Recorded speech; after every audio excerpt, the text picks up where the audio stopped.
Baskin. We're here at ASDIN 2025 in Grapevine, Texas. Dalia Dawood, Riverside, California, and we have the pleasure of interviewing Dr. Oza, who is actually not only one of the ASDIN Council, she is an old friend from a long time ago.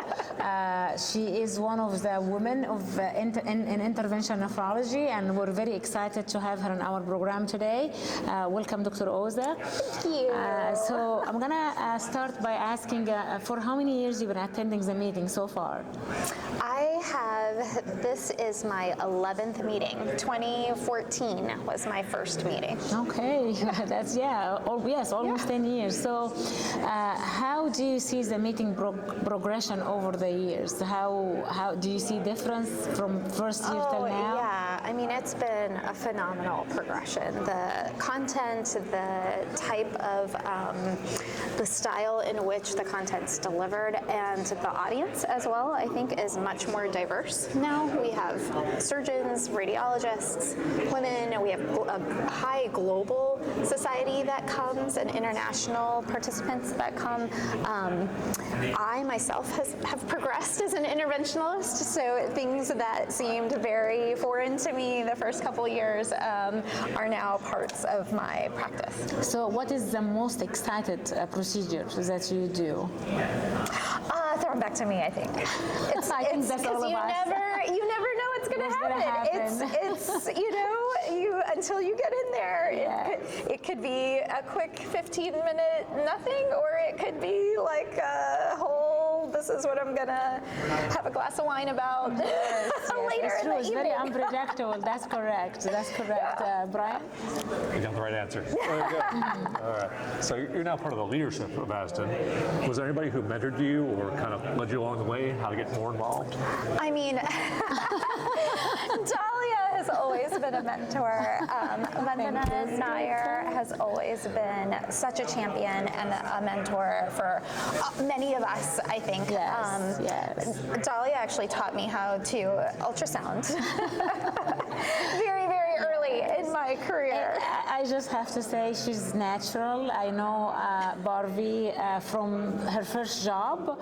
I actually interviewed Bharvi for her first job, and since then it's just been a great friendship and collaboration. We're lucky that both of us on the leadership of ASDIN, and as Bharvi said, Dr. Nair has been a great influence, and she have a huge impact on both of our career. And thank you for calling me your mentor. I never thought I reached that point yet, but she's been always natural force of energy and enthusiasm, and we always it's women in intervention nephrology, so it's a group of a small group, how many we are, and so it's collaborating with each other, supporting each other, and that's actually bring me to the next question. We interviewed you last year for the Women in Intervention Nephrology documentary, and I would like to you to maybe educate us again how this was a challenge for you to be a woman in that field, or what challenges you have faced. Yeah, it's, I mean, the challenges are sort of multifaceted. You know, the one is the specialty in and of itself, especially in an academic setting where you are largely hospital-based. So there's always that sort of dichotomy with interventional radiology and space and staff and those kind of issues. And then being a woman in that space, which is typically very male-dominated, both in interventional nephrology as well as in interventional radiology, as well as surgery, it was just tough to be heard and to be taken seriously and to exist in the space that you have trained in and that you're passionate about. So what specific strategy you felt that might work to overcome this challenge of being kind of a minor in this field as a woman? Just don't give up. I mean, passion, patience, and perseverance. It's something that one of my fellows taught me actually recently.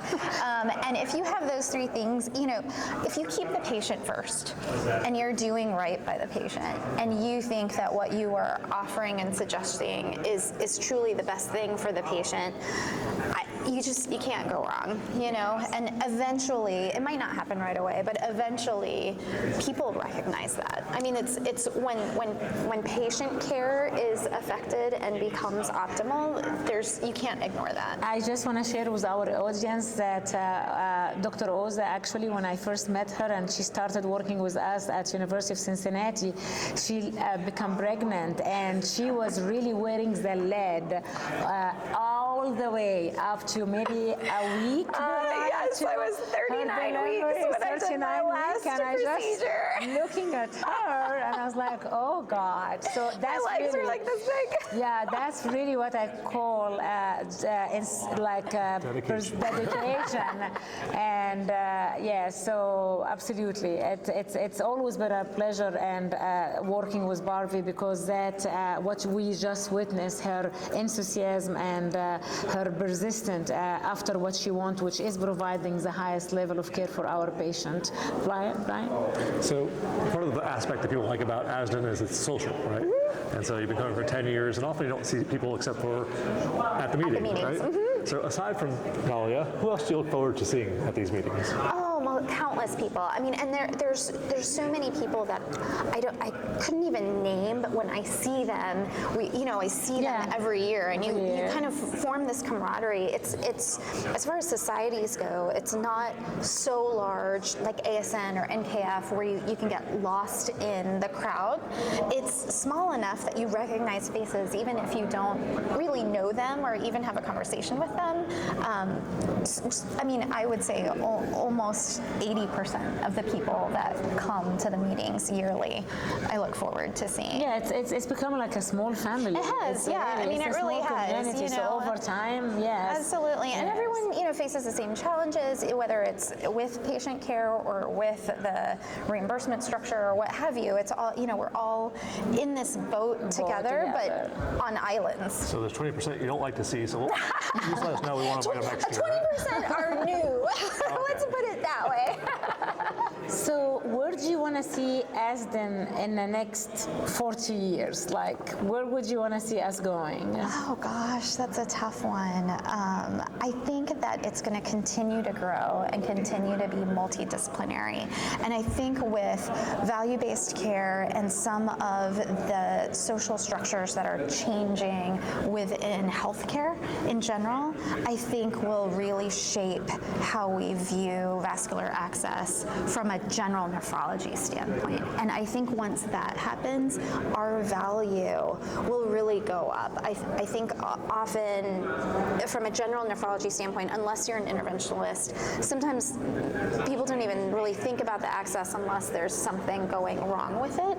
And I think with some of the new things that are coming with value-based care, that's going to change because reimbursement's going to change. Yes. And I know also that you been activist and you work on like going to change policies, and I know that you've been part of that committee. So can you tell us more about this? Yeah, I mean, it's tough because it's a little bit like trying to chisel away at this very dense stone. And you kind of keep doing it and keep doing it. And I'm talking about advocacy at the congressional level with reimbursement and payment cuts and the conversion factor. And, we try to chip away at it, and it's not tangible, but I have to hope that at some point it's making a difference. On the other side, Terry Litchfield is amazing. Yeah, and she is. Yeah, she heads the patient advocacy committee under public policy, and she is phenomenal. And working with her has been incredible because she is a role model, and she's seen it all and lived it all. Yeah, we were trying to track her down this morning for an interview, but I did work with Terry, and I think she's to go to when you have any questions about billing, coding, billing, yes. any sort of patient-related issue. She's phenomenal at it, and then from a nursing standpoint, Debbie Brower-Mayer is phenomenal asset and resource, to ASDIN. Brian? So, the main theme of this ASDIN this year is collaborative care.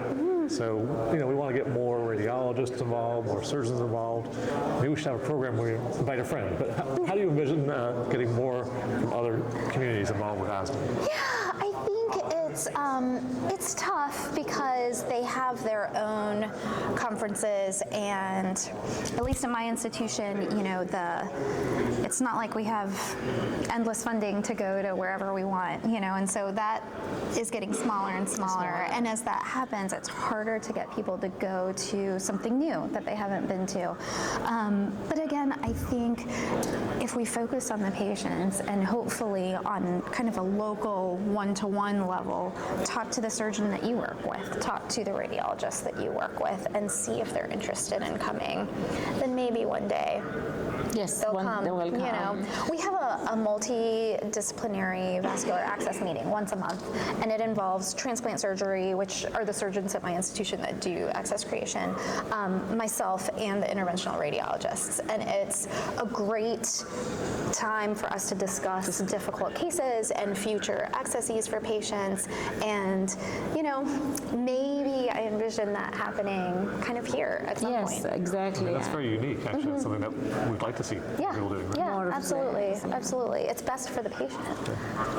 So we would like you to make a statement for our audience, members of ASDIN, or anybody else who will be watching this interview, about how you feel about that field and ASDIN as organization impacting your life. I would say being an interventional nephrologist is such a rewarding experience. Much of what we do as a nephrologist is sort of chronic, long-term care, but to be able to see somebody suffering or having an issue and do something, and then to tangibly see the outcomes of that, is extremely gratifying. And for them to, appreciate what you do is just an indescribable feeling. And for me, none of that would be possible without ASDIN. It really is the home that you're sort of looking for when you're sort of out there justifying what you do and justifying your career. ASDIN is something that you can look to be supportive. And I sit on the credentialing committee of my local hospital, and they look for that ASDIN credentialing as one of the benchmarks. I mean, it's in our bylaws. You have to have it to be able to practice there as an interventional nephrologist. So it is worth quite a bit. Okay, So I gotta say, you're one of the people I look forward to seeing each year because you just have such energy and enthusiasm. Not as much as Dahlia. Nobody compares to Dahlia, right?